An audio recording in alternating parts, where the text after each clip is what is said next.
Hey, what's up guys, welcome to another episode from Board and Brew.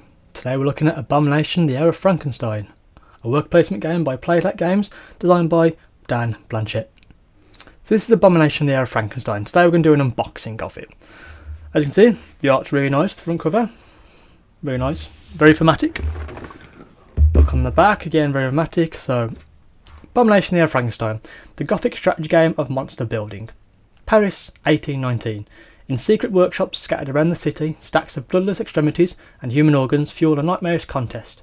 A creature that should not exist drives a group of immoral scientists to build it an unspeakable companion. And elsewhere, a grizzled old sea captain clutches the grip of his pistol. He has come to honour his promise made to a dying Victor Frankenstein, and he prays for courage. Taking place after the events in Mary Shelley's classic novel, Abomination The Heir of Frankenstein is a game of competitive monster creation. Race to construct a viable living being to satisfy the mad obsession of your benefactor.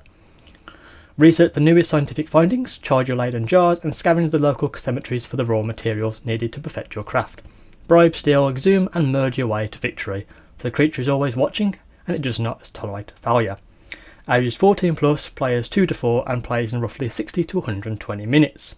We've got a nice list of contents. As you can see, there's quite a bit of content in this game, and you've got a nice picture of the setup with what looks like the Abomination in the corner. So let's open this bad boy up and see what's inside. First things first, we are greeted with the rulebook. Nice little prologue. The objective of the game, obviously a work placement game, racing against your opponents to try and build your, or create your monster first. We then move on to a nice list of components, event cards, markers, boards, whatnot. A nice picture of the game setup, so it looks like it's quite a big table footprint. List of all the different setups from 1 to 17. We then have the round order, so you've got your event phase, city phase, lab phase, and your reset phase. An example of how to build a monster part there. Moving on to the end of game, some bonus objectives which you can work towards in the game, playing and discarding different cards and getting materials, increasing your attributes as well. Then different locations and a bit more description and explanation of what the different locations do. Bit of game tips there for expertise, reputation, humanity, and francs. And then looks like we've got a lot of encounter card entries here, which tells you what they do, maybe give a bit more lore behind it. And finally, the end of game story, Captain Morton triumphs, so a bit of backstory by looks of it, or end of game prologue. And then finally, what we love on the back all the time, a quick reference for the game, so you haven't got to look through the whole of the rule book to find something very specific. And also a bit of a tribute dial assembly there as well, which is quite nice. So yeah, that's the rule book for Abomination. We then have what looks like a very quick thematic text letter here for the game. My dear sister, to Mrs. Saville from London, from her beloved brother R. Wharton. So that's quite thematic there. We then have our 4 player boards here. So you've got your dials, your monster table there, what looks like your, this is where your components go because they decay over time. It is one-sided. Each of the backs have a different quote from Mary Shelley's Frankenstein, which is quite thematic as well. Obviously 4 players, so that's 4 boards there. We then move on to our tokens. So we have quite a lot of tokens here. You've got your monster parts, points, double-sided as well. These look like bonus objectives. Bonus objectives here. So yeah, got different tokens there.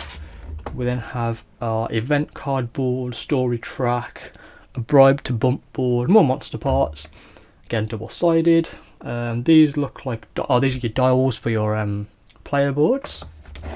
And finally you've got your francs or your coins, money, different, looks like, I think they're different markers, more markers there, and I think these are your charged Leyden or uncharged Leyden jars. And these are quite weighty as well, as you can see it's quite a thick cardboard. We then move on to our player board by looks of it, with different locations on, so it's a fold out board that's quite large. You've got your different locations here, events, your score track around the edge. Just fold this up, so yep, card layout there, different locations, score tracks, meeples, yep, that's quite nice there. And then we have all our components. So we have our cards here, which I'm guessing where we get our organs, blood and all that from. So these go in different locations and you'll flip them over and see what you get. Then have your event and round cards here, some flavour text, what happens in the round. So this first one here is cattle plague.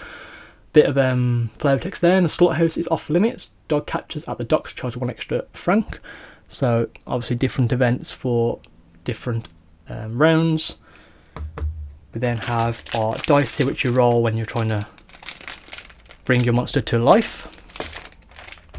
We have some reference cards here by looks of it. So you've got your different materials and what colours, attribute dial icons on the back of your round order, and your meeple spaces. So you have scientists, assistants and scientists only. And then we have how to start a monster part here, and what you need, what your requirements are, victory points that you get.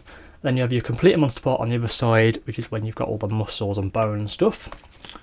One of those for each player, double-sided.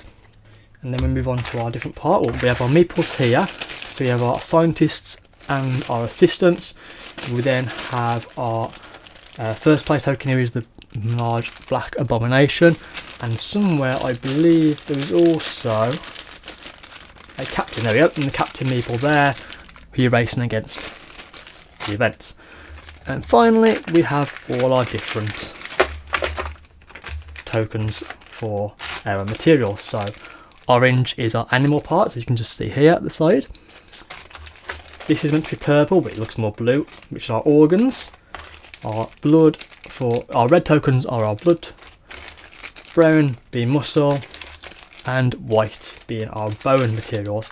And finally, we have these little connect parts to make our dials for our attributes work and stay together during the game.